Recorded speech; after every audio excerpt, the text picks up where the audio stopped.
আসসালামু আলাইকুম guys, welcome to my new blog. 7 সমুদ্র 13 নদী পার হয়ে গেছিলাম মাছ ধরতে। ফ্ল্যাশব্যাক। তো ওই দিনকে আমার ছোট ভাইরা গেছিল মাছ ধরতে, আমিও তাদের সাথে সাথে গেছি, দেখি কি হয়। তো এদিকে জাল ফেলে জাল টানাও শুরু করে দিছে। দেখি দেখলাম যে জালে একটা মাছও নাই, সব শামুক। যাই হোক, এগুলো ভুনা করে খাওয়া যাবে। দেখতে দেখতে একটা মাছ পেলাম। এই মাছটাকে আমরা কি খাবো, এই মাছই আমাদের খেয়ে ফেলবে। রাক্ষস একটা মাছ পাইছি। তো এদিকে ডং করতেছিলাম, দেখতেছিলাম সরিষা ক্ষেত, কলা ক্ষেত, বেগুন ক্ষেত, লাউ ক্ষেত, করলা ক্ষেত, আলু ক্ষেত, পেঁয়াজ ক্ষেত, সব ক্ষেত দেখতেছিলাম এদিকে। আর নদীও দেখতেছিলাম। আর আমার ভাই তো মাছ পাইতেই আসে না। তো অনেক চেষ্টার পরে একটা মাছ পাইছি আমরা, 1.5 কেজি পরিমাণের একটা মাছ পাইছি। 1.5 ঘন্টা লাগায় আমরা 1.5 কেজি পরিমাণের একটা পুঁটি মাছ পাইছি।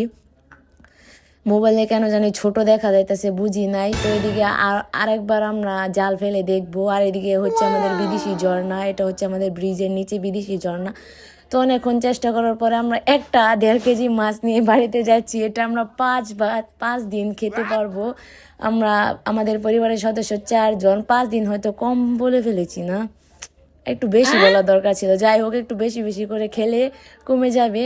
তো এই মাছটা ছিল আমার হাতের কোণে পর্যন্ত। ফোনে কেন জানি ছোট দেখা যাইতেছে, বুঝতেছি না। তো যাই হোক, এখন আমরা বাসায় চলে যাব। আমরা বুঝতেছি না যে দোষটা কি আমাদের না মাছের। আমরা কিন্তু কোনোদিন মাছ মারি না, কিন্তু আমাদের দোষ না। আমরা কিন্তু জাল ফেলতে পারি না, এটা কিন্তু আমাদের দোষ না। এটা হচ্ছে মাছের দোষ আর নদীর দোষ। যাই হোক, আল্লাহ হাফেজ।